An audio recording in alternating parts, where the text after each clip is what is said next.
नमस्कार दोस्तों। स्वागत है आप सभी का आज के एडिटोरियल या ओपिड एनालिसिस के पार्ट 2 में। ठीक है, आपने मॉर्निंग में आफ्टरनून में हमें देखा होगा, हमने पार्ट 1 कंडक्ट कराया था, वो कि यूक्रेन और रशिया क्राइसिस के ऊपर था। ठीक है, ये आर्टिकल भी बहुत ज़रूरी था मुझे कवर करना। पार्ट 2 है ये, और ये बात करता है किसके बारे में? संविधान को फिर से लिखने के बारे में बात करता है, जो ये कहता है कि ये इम्पॉसिबल है। और ये न्यूज़ कहाँ से बनकर आई है उसी के बारे में हम चर्चा करेंगे, और ये जानेंगे कि क्या पॉसिबल है संविधान का निर्माण, संविधान का लिखना आज के टाइम पे 75 साल बाद फिर से। Is it possible? What do you think? Is it? अभी वीडियो पॉज करके यस नो करके आप बस बता दीजिए, उसके बाद फिर हम आगे चलेंगे और समझेंगे है या नहीं। ठीक है, तो चलिए इस आर्टिकल को हम कवर करते हैं। ये बेहतरीन आर्टिकल है, पढ़ना चाहिए, जानना चाहिए, समझना चाहिए कि ये आ सकता है या नहीं आ सकता है। इसके कुछ प्रोविजंस हैं जो कि आपके मेंस आंसर में, इनफैक्ट प्रीलिम्स में भी काफ़ी मदद करेंगे। ठीक है, तो आइए शुरू करते हैं हम आज की इसकी एनालिसिस को। ठीक, तो बेसिकली इस पार्ट 2 को स्टार्ट करते हुए हम सबसे पहले ये कवर करेंगे, ये भाई हमारे जीएस पेपर 2 का एक अहम हिस्सा है। कॉन्स्टिट्यूशन अमेंडमेंट भी आएगा इसमें, जुडिशरी और पार्लियामेंट तो है ही है।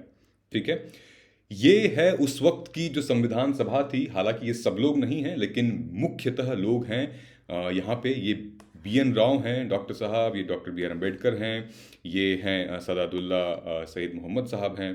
ठीक है, कई सारे ऐसे लोग हैं जिनकी अहम भूमिका रही है हमारे कॉन्स्टिट्यूशन को लिखने में। ठीक है, और ये आज का हमारा पार्लियामेंट, आज का हमारा कॉन्स्टिट्यूशन, जो लोकसभा है, राज्यसभा है, ये आज की है। ठीक है, सो डिस्कस करते हैं हम। आरोप क्या है? आरोप ये है कि जो तेलंगाना के चीफ मिनिस्टर हैं, ये हैं सर, चीफ मिनिस्टर का ये आरोप है कि सेंटर बहुत स्ट्रांग है। हमारा भारत का कॉन्स्टिट्यूशन, हमारा भारत का संविधान इस तरीके से बनाया गया है कि अधिकतर पावर दी गई है सेंटर को, यानी कि जो भी जिसकी सरकार रहेगी उसको ज़्यादा पावर दी गई है, राज्यों को पावर नहीं दी गई है। उस टाइम पे जब राज्य में सेम सरकार, सेम पार्टी की गवर्नमेंट ना हो, उस टाइम पे तो और भी दिक्कत होती है उन स्टेट्स को रन करने के लिए। तो इनका ये दावा है, इनका ये आरोप है कि संविधान को फिर से लिखना चाहिए, क्योंकि करंट जो संविधान है वो यूनियन गवर्नमेंट, सेंटर गवर्नमेंट को ज़्यादा पावर देती है और स्टेट्स को कम पावर देती है, सप्रेस कर देती है स्टेट के पावर को, खंडन कर देती है, उसको मना कर देती है कुछ भी करने से। ठीक है, तो ये बात उछल गई और न्यूज़ चर्चा में आ गई। देखिए 2 हफ्ते पहले, 1 हफ्ते पहले, 3 हफ्ते पहले ये बात पूरे मीडिया में ज़ोरों शोरों से है। अच्छा हुआ है हमारे लिए कि यूपीएससी के एस्पिरेंट्स को ये जानना कि भाई क्या ये मुमकिन है आज के टाइम पे। ठीक है, उसी के बारे में हम यहाँ चर्चा करेंगे। ठीक है, इनका कहना है, जो चीफ मिनिस्टर हैं वहाँ पे चंद्रशेखर राव जी का, उनका ये कहना है कि ये मेरा अधिकार है, right to freedom of free speech and expression, और उसी के अधिकार से मैं आज ये कह रहा हूँ कि संविधान को संशोधन ही नहीं, संविधान को ही नया लिखना चाहिए। और ये भी मैं कह रहा हूँ, जो मुझे अधिकार दिया है संविधान ने, ये भी मैं कह रहा हूँ कि सेंट्रल गवर्नमेंट जो है वो बहुत ही सप्रेसिंग है। ठीक है, स्टेट्स के पावर को कर्टेल कर देती है, स्टेट को रेगुलेट करती है, अपने हाथ से चलाती है उसको। ठीक है, कहीं इंडिविजुअलिटी है ही नहीं। बेसिकली उन्होंने रेफर किया है SR बोम्मई वाले केस को। SR Bommai versus union of India 1994 का जो केस था, जिसमें जजमेंट मैंने काफ़ी बार डिस्कशन किया है आप लोगों से, ये है वो वीडियो। मैं लिंक में इसको दे दूंगा, आप प्लीज़ वॉच कर लीजिएगा क्या था SR Bommai versus union of India case. इन्होंने इस केस का रेफरेंस देते हुए कहा है कि इस केस में सुप्रीम कोर्ट ने ऐसा कहा है कि भाई सेंटर और स्टेट को साथ मिलकर काम करना चाहिए, यहाँ पे थोड़ा सा पावर ज़्यादा है। ठीक है, तो ये था पूरा मुद्दा, ये था आरोप। तो आइए हम थोड़ा सी इंटरप्रेट करते हैं कि क्या ऐसा मुमकिन है। देखिए दोस्तों, ये हैं हमारे बहुत ही फेमस और पॉपुलर और जज हैं रोहिंटन फली एस नरीमन साहब। ठीक है, फली एस नरीमन के नाम से जाना जाता है। इन्होंने इसी मुद्दे पे जब इनसे पूछा गया था 2005 में कि जज साहब क्या आप बता सकते हैं कि भारत का संविधान फिर से लिखा जा सकता है, इन्होंने ये साफ कहा था उस अपने लेक्चर में, जिसका टाइटल था the silence in our constitutional law. 2005 में इन्होंने उस लेक्चर को दिया था और उन्होंने कहा था कि हम कभी भी अपना संविधान जैसे था वैसा नहीं लिख सकते। चाहे कितनी भी इनोवेटिव आइडियाज़ आ जाएं, कितना भी ब्यूटीफुली आप उसको क्राफ्ट कर लीजिए, किसी से भी आप कंसल्ट कर लीजिए, कि कोई भी कमीशन आप बैठा लीजिए, लेकिन जो आज का संविधान अभी हमारा है उससे बेटर आप नहीं कर पाएंगे, आप नहीं लिख पाएंगे। ठीक है, क्यों बात कही थी ये उन्होंने, इसी को हम डिटैंगल करते हैं। ठीक है, इन्होंने ये भी कहा था कि दोस्तों आपको ये ध्यान रखना चाहिए कि जब हम संविधान का निर्माण करते हैं या फिर हम जब अमेंड करते हैं कॉन्स्टिट्यूशन, कुछ बातों का ध्यान रखना चाहिए। कौन कौन सी कुछ बातें हैं? कुछ इंपॉर्टेंट बातें हैं, जैसे कि you should never ignore spirit of persuasion. ठीक है, एक दूसरे को मोटिवेट करना चाहिए, इन्फ्लुएंस करना चाहिए, इंस्पायर करना चाहिए, एस्पायर होना चाहिए। ठीक है, स्पिरिट ऑफ अकोमोडेशन। ठीक है, यहां नहीं तो कहीं और सही, कहीं और नहीं तो कहीं और सही, लेकिन वो आग जलनी चाहिए। वो था ना दुष्यंत कुमार वाला पोएट्री, वो जलनी चाहिए, मतलब कि गाड़ी आगे बढ़नी चाहिए, अकोमोडेशन होना चाहिए हमारे इंडिया के प्रति। ठीक है, दूसरा टॉलरेंस। ठीक है, कोई कुछ भी बोल रहा है आपके खिलाफ या फिर कोई भी चीज़ें हो रही हैं समाज में, उसको टॉलरेट करने की क्षमता होनी चाहिए, तुरंत एक्शन नहीं लेना चाहिए उस पर। ठीक है, सीधी बात नो बकवास वाली चीज़ नहीं होनी चाहिए। ठीक है, कुछ आज के टाइम पे अगर हम बात करें तो 3-4 फैक्टर्स को और ध्यान में रखना चाहिए, वो है कास्टिज्म, नेपोटिज्म, करप्शन। इन चीज़ों को भी हमें इग्नोर नहीं करना चाहिए, इनको प्रमोट करना चाहिए ताकि ये ना हो, कास्टिज्म ना हो, जातिवाद ना हो, भाई भतीजावाद ना हो, रोज करप्शन ना हो। ठीक है, ये सारी चीज़ें भी हमें प्रमोट करनी चाहिए कि भाई ये सब ना हो। ठीक है, धर्मवाद ना हो, जातिवाद ना हो, चाचा भतीजावाद ना हो। ठीक दोस्तों, फली एस नरीमन साहब बहुत पॉपुलर वकील जज रहे हैं। उन्होंने बहुत बड़े बड़े केसेस में अपने फैसले सुनाए हैं, जैसे भोपाल गैस ट्रेजेडी वाला केस था, उन्होंने विक्टिम्स के फेवर में केस जजमेंट दिया था। गोलकनाथ के केस में वो एक काउंसिल थे, और एसपी गुप्ता वाला केस में, टीएमए पाई फाउंडेशन के केस में वो थे। ठीक है, इनफैक्ट जो नानी पालकी वाले हैं, जो महान वकील रहे हैं, जो जिन्होंने केशवानंदा भारती केस लड़ा था, जिनकी वजह से हमें बहुत सारी चीज़ें, बेसिक स्ट्रक्चर मिला हमें, उनके साथ ये काम कर चुके हैं। ठीक है, ये ऑलरेडी सॉलिसिटर जनरल रह चुके हैं भारत के, ये पद्म भूषण पद्म विभूषण बहुत कुछ हैं, तो इनकी बात मायने रखती है जो उन्होंने ये वाली बात कही थी। ठीक है, हम कुछ चीज़ देखते हैं, सबसे पहले देश हमारा, उसके बाद हम, ये चीज़ यहाँ पे मेंशन की गई है, और यही आपको बताएगा कि वो ऐसी 5 चीज़ें क्या हैं जो कि आपको बताएंगी कि संविधान हमारा लिखना फिर से मुमकिन है या नहीं। तो ध्यान से सुनिएगा। ठीक है, देखिए, हम सबको पता है दोस्तों कि भारत के संविधान को लिखने में लगभग 11 महीने, 2 साल 11 महीने और 18 दिन लगे थे इस संविधान को लिखने में।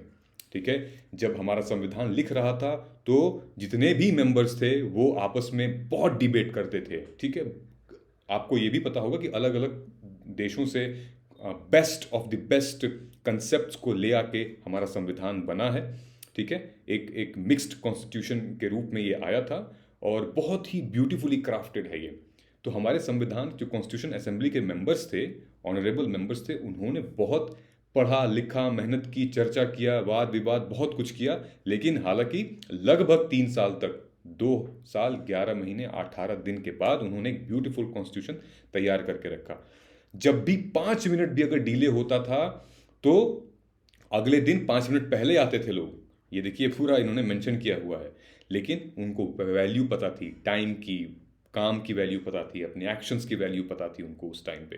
ठीक है, कहा गया है यहाँ पे कि B.R. अम्बेडकर, जिनको बाद में जाके ड्राफ्टिंग कमेटी का चेयरमैन बनाया गया पूरे के पूरे संविधान का, हालांकि वो उस काम से नहीं आए थे, ये वो सोच के नहीं आए थे कि उनको चेयरमैन बनाया जाएगा संविधान सभा का। ठीक है, वो किस लिए आए थे? वो बेसिकली पहले तो बंगाल से मतलब जो वेस्ट बंगाल प्रोविंस थी उसकी तरफ से आए थे अपना पक्ष लेके कॉन्स्टिट्यूशन असेंबली में। हालांकि उनको वहाँ जगह नहीं मिली, उनको सीट नहीं मिले, वो हार चुके थे वो सीट, लेकिन सब्सिक्वेंटली वो बॉम्बे प्रेसिडेंसी से इलेक्ट हुए। ठीक है, बॉम्बे प्रेसिडेंसी जब वो इलेक्ट हुए और कांग्रेस के हाई कमांड के बाद वो नियुक्त हुए यहाँ पे कॉन्स्टिट्यूशन असेंबली में। तो दोस्तों यहाँ पे देखा जाता है एक अकोमोडेटिव वाली बात, ठीक है।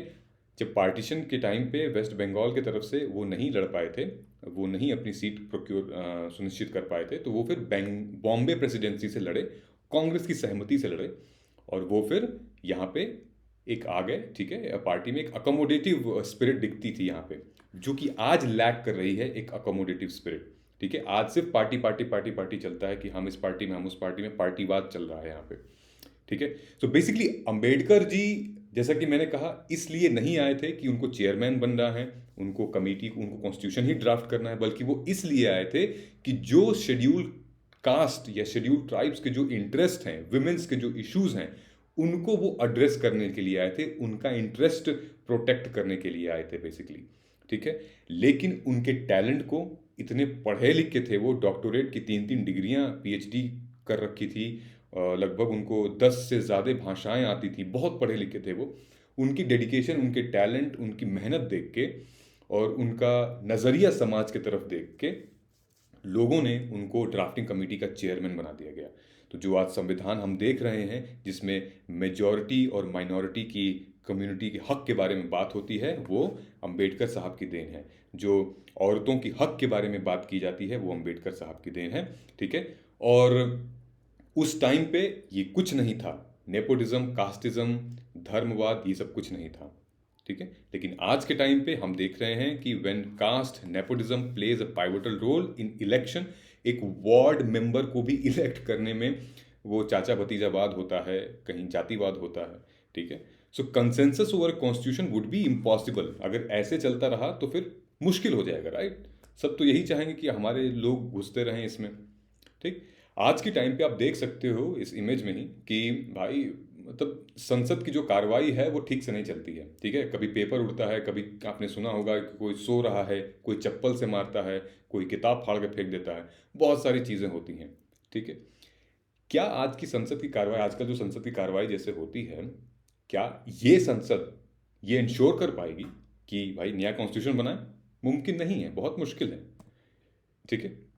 सो जैसा कि ये बता रहे हैं, जो डिबेट नहीं हो पाती है यार, एक बात, मतलब कि एक आम बिल को ले आने में इतना टाइम लगता है, और वो भी बिल नहीं ले आते हैं, ऑर्डिनेंस ले आते हैं, ठीक है। नॉर्मल जो प्रोसीजर है वो तो फॉलो ही नहीं करते, ओपोजिशन की बात ही नहीं सुनते, मेजॉरिटी है आपकी तो आप बिल नहीं ले आते हो, आप अध्यादेश ले आते हो, आप ऑर्डिनेंस लेके आ जाते हो ताकि किसी को कुछ बोलना ना पड़े। तो ऐसे चलेगा? ऐसे नहीं चलेगा, ठीक है। ऐसे नहीं नया संविधान बनेगा, सबको मिल के करना पड़ेगा। यहाँ पे तीसरा जो मामला इन्होंने कहा है, तीसरा मामला ये कहा है कि जो संविधान सभा थी वो कॉलोनियल रूल से धीरे धीरे छूटी ही थी, ठीक है। जैसे ही मतलब भारत आज़ाद ही हो रहा था और छूटी थी, तो उस टाइम पे उनको ये आज़ादी, मतलब जो अधिकारों का हक है ना, वो बहुत समझ में आता था। इसलिए कॉन्स्टिट्यूशन में हमारे निहित है हर चीज़ का अधिकार, चाहे वो फंडामेंटल राइट्स के टर्म फॉर्म में हो, चाहे फंडामेंटल ड्यूटीज़ के फॉर्म में हो, चाहे वो डीपीएसपी के फॉर्म में हो। लेकिन ये रिजल्ट था कि भाई कॉलोनियलिज्म में हमने इतना एक स्लेव बन के हम रहे, और उसके बाद जो हम निकले, हमारा कॉन्स्टिट्यूशन बना, वो अधिकार, अधिकार और अधिकार के ही फॉर्म में था, ना कि जाति के अधिकार, ना कि धर्म के अधिकार, और ना कि हमारे जेंडर के अधिकार। सिर्फ एक अधिकार था, ठीक है। हालांकि वो पार्ट्स बाद में डिवाइड हुआ, लेकिन जो हम फॉर्म निकल के आया वो था लिबर्टी और डिग्निटी के बारे में, ठीक है। कि हमारी भी एक सेल्फ रेस्पेक्ट है, हमारी भी डिग्निटी है, लिबर्टी होनी चाहिए, आज़ाद भारत है, सोवरेन स्टेट होना चाहिए, ठीक है। लेकिन ये था हमारे कुछ स्पिरिट थी। The members of the constitution assembly chose the nation first. आज के लीडर क्या चूज करते हैं? पार्टी चूज करते हैं पहले, देश तो भूल जाइए।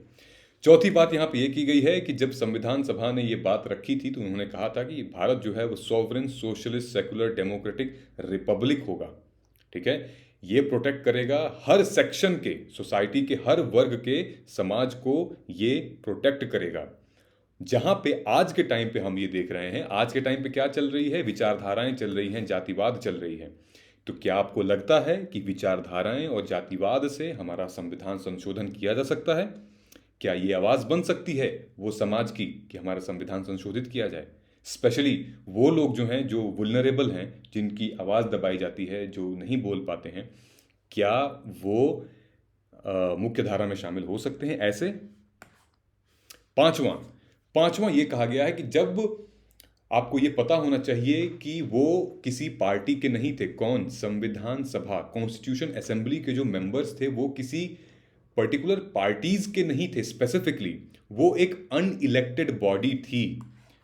ठीक है। व्हील ऑफ इग्नोरेंस पता है ना क्या होता है? किसका था ये कॉन्सेप्ट व्हील ऑफ इग्नोरेंस? ये कमेंट करके बताइएगा। तो ये व्हील ऑफ इग्नोरेंस वाली बात यहां पे की गई है। एक अनइलेक्टेड बॉडी थी जिसपे एक विश्वास था कि जो भी फ्रेमर्स होंगे कॉन्स्टिट्यूशन के, वो बायस नहीं रहेंगे अपने पार्टी से, अपने पर्सनल इंटरेस्ट से वो बायस नहीं होंगे। ठीक है। वो समाज को अपने एक एंगल से देख के चलेंगे, जो कि क्या था? Liberty, rights, fraternity, secular, sovereign, democratic, इन मापदंडों पे नापेंगे उसको, ना कि नेपोटिज्म, कास्टिज्म, धर्मवाद, इन चीज़ों पे। ठीक है। Therefore, the purpose behind choosing unelected body was that by its nature not being answerable to anyone except the constitution. ठीक है। The judiciary can adjudicate disputes in independent, fair, free and impartial manner. यही देखा गया था। इसका एक example आपको दे रहा हूं, आप कमेंट अपने उसमें कर सकते हैं आप मेंस में, कि 32nd अमेंडमेंट एक्ट, ठीक है, 1973 में एक प्रोविजन आया था उसमें, और क्लॉज 5 ऐड किया गया था 37 अमेंडमेंट एक्ट के थ्रू। किसमें? आर्टिकल 371D में क्लॉज 5 ऐड किया गया था, which was inserted and gave power to the Andhra Pradesh government to modify और annul any order passed by administrative tribunal. अब यहां देखिएगा, संविधान में इसने ये मेंशन ही करवा दिया कि कोई भी एडमिनिस्ट्रेटिव ट्रिब्यूनल के ऑर्डर जो हैं वो सरकार उसको खारिज कर सकती है। अब क्या किया? अब जो है, जो ट्रिब्यूनल जो है उसने रिप्लेस किया हाई कोर्ट को सबसे पहले। ठीक है। करवाया गया, सरकार ने किया, ट्रिब्यूनल ने हाई कोर्ट को रिप्लेस किया। ठीक है। तो मतलब हाई कोर्ट बन गया अब ट्रिब्यूनल, ट्रिब्यूनल बन गया हाई कोर्ट। ठीक है। तो जो ट्रिब्यूनल फैसला दे रही है उसको अब सरकार मंजूर नहीं कर सकती। इसका मतलब यह है कि एक तरीके का सरकार इतनी पावरफुल हो गई है कि ट्रिब्यूनल के फैसले, यानी कि हाई कोर्ट के फैसले को वो मना कर दे रही है। ठीक है। Override the decisions. हालांकि 1986 में ये जो केस हुआ था P Sambamurthy versus state of Andhra Pradesh, इसको अनकॉन्स्टिट्यूशनल घोषित किया गया था, इसको रद्द किया गया था। तो देख रहे हो आप, मतलब अगर आज़ाद छोड़ दें इन लोगों को तो ये क्या से क्या कर देंगे। संविधान नया तो छोड़ो, बर्बाद करके रख देंगे। ठीक है। सबसे बड़ा आरोप क्या था? Centre strong. देखिए, हम मानते हैं कि हमारा सेंटर स्ट्रांग है। इसका रीज़न है, देखिए दोस्तों, जब हम आज़ाद हुए तो आज़ादी के टाइम पे हमारी इकोनॉमी बहुत वीक थी। हमारे पास लगभग 550 प्रिंसली स्टेट्स थे, राजा धीराज महाराज, ये लोग बड़े बड़े लोग थे। ठीक है। हमारी कमर टूटी हुई थी। सारे स्टेट्स अपना खुद का भला या फिर अच्छा सोचें, ये इम्पॉर्टेंट नहीं था उस टाइम पे। सारे स्टेट्स उस सिचुएशन में नहीं थे कि वो अपना अपना सोच सकें। हमें सबसे पहले कंट्रोल करना था। ठीक है। तो हमारी इकोनॉमी कमज़ोर थी, हमारी मिलिट्री कमज़ोर थी, हमारे पास फूड सिक्योरिटी कम थी, इंटरनल सिक्योरिटी, एक्सटर्नल सिक्योरिटी कमज़ोर थी। इस वजह से हमने एक स्ट्रॉन्ग सेंटर का गठन किया ताकि कंट्रोल कर सके, प्राइमरली कंट्रोल कर सके हर उस सिचुएशन को जो कि अनकंट्रोल हो रही है। पूरे इंडिया की बात कर रहे हैं। ठीक है। हाँ, उसमें डेफिनेटली वो फेडरलिज्म का, वो संघवाद का, कोऑपरेटिव फेडरलिज्म का टच है उसमें। ये एक आपसी संबंध होना चाहिए। जो पार्टी सेंटर में है, मेजॉरिटी में है, उसको ये नेचुरल एक ऐसा समझ में आना चाहिए कि नहीं, भेदभाव नहीं करनी है, साथ में काम करना है। लेकिन हाँ, यही रीज़न था कि हमारा सेंटर स्ट्रांग था। क्योंकि अगर हमारा सेंटर स्ट्रांग नहीं होता तो ये लोग जो है ना, हैदराबाद आजकल पाकिस्तान में होता फिर, और जम्मू एंड कश्मीर फिर पाकिस्तान में ही चला जाता अगर सेंटर स्ट्रांग नहीं होता तो। आप समझ रहे हैं, गोवा जो है वो फिर अलग ही हो जाता, नॉर्थ ईस्ट अलग ही हो जाता। मतलब कि इतना सा इंडिया बचा रहता अगर हमारा सेंटर स्ट्रांग नहीं होता तो। आप इस बात को समझिएगा। ठीक है। Therefore, it calls for seeking mandate for people to elect regional parties in general election that dominates। ठीक है, अगर आपको ये है ही कि सेंटर इतना स्ट्रांग है, तो भाई आप मेजोरिटी में आइए, अपने लोगों को बात बताइए, अपनी जनता को बात बताइए, जनता आपको वोट करेगी तो भी आप आ सकते हैं। और इंडिया को तो हमेशा से कहा गया है union of states, United states of India तो है नहीं। ठीक है, तो आर्टिकल 131 को आप सुप्रीम कोर्ट के तहत आप अप्रोच कर रहे हैं कि वेन एवर नीड, जब भी आप सेंटर स्टेट के बीच में जब मुद्दा होगा तो आप आर्टिकल 131 के तहत आप जाएंगे सुप्रीम कोर्ट में। उससे अच्छा ये है कि आप अपने ग्राउंड वर्क पे काम करिए, आप अपने लोगों से बात करिए कि ठीक है, इतना आसान नहीं है संविधान को नया बनाना। संशोधन करना तो खैर उस पर अलग चर्चा होने लगती है, आप संविधान नया खड़ा करने की कोशिश कर रहे हो। ठीक है, चीफ मिनिस्टर साहब को ये याद रखना चाहिए कि जब तेलंगाना की अलग होने की बात हो रही थी तो यही कॉन्स्टिट्यूशन है, यही संविधान है जो इजाज़त देता है कि हाँ, आप आर्टिकल 1 और आर्टिकल 3 के तहत एक नया टेरिटरी क्रिएट कर सकते हो। और आज जब वो चीफ मिनिस्टर हैं, उसी के डिवाइड किए हुए पे चीफ मिनिस्टर हैं, वरना वो चीफ मिनिस्टर नहीं रहते। ठीक है, तो ये उनको समझ में आना चाहिए कि भाई इतना आसान नहीं है कॉन्स्टिट्यूशन को अमेंड करना, हालांकि मुमकिन ही नहीं है। हाँ, अगर कोई मतलब जितनी भी ये कास्ट से, रिलीजन से, माइनॉरिटीज़ के बारे में सोचे, वुमेन्स के बारे में सोचे, बहुत सारी ऐसी इश्यूज़ हैं, सब मिला के एक बायस टीम, अनबायस्ड टीम बनाई जाए जो कि नॉन पॉलिटिकल हों, नॉन एक्टर्स हों, जिनका कोई कोलैबोरेट नहीं है, वो लोग अगर मिल के सोच के बनाए तो फिर एक गाड़ी थोड़ी सी आगे समझ में आती है। लेकिन हाँ, सत्ता में हो के और आप कॉन्स्टिट्यूशन बनाने को सोचें तो फिर आप अपने लिए बना रहे हैं, ये सारी चीज़ें अपने फैसिलिटी के लिए कर रहे हैं, आप भारत के लिए नहीं कर रहे हैं, भारत के लोगों के लिए नहीं कर रहे। ठीक है, सो दोस्तों, इससे रिलेटेड कुछ क्वेश्चन हैं, आई होप आपको समझ में आया होगा। तो ये हमारा संविधान है पूरा, ये अभी भी प्रिजर्व रखा गया, ओरिजिनल कॉन्स्टिट्यूशन लाइब्रेरी में रखी गई है। ये 3 क्वेश्चन हैं, आप मुझे बताइएगा कमेंट करके, ये इंपॉर्टेंट क्वेश्चन हैं संविधान को संशोधन से रिलेटेड, कॉन्स्टिट्यूशन अमेंडमेंट से रिलेटेड। ये आप वीडियो पॉज करके बता सकते हैं और हमें कमेंट करके आप बता सकते हैं। ठीक है, तो चलिए, उम्मीद है कि ये पार्ट सेकंड आपको समझ में आया होगा, ये भी इंपॉर्टेंट इशू था, हमने टेक किया है। तो आप अपना ख्याल रखिए, हम मिलते हैं कल के एनालिसिस में। तब तक आप प्लीज़ पूछे गए क्वेश्चंस पे कमेंट करके बताइए और हम मिलते हैं कल। तब तक जय हिंद।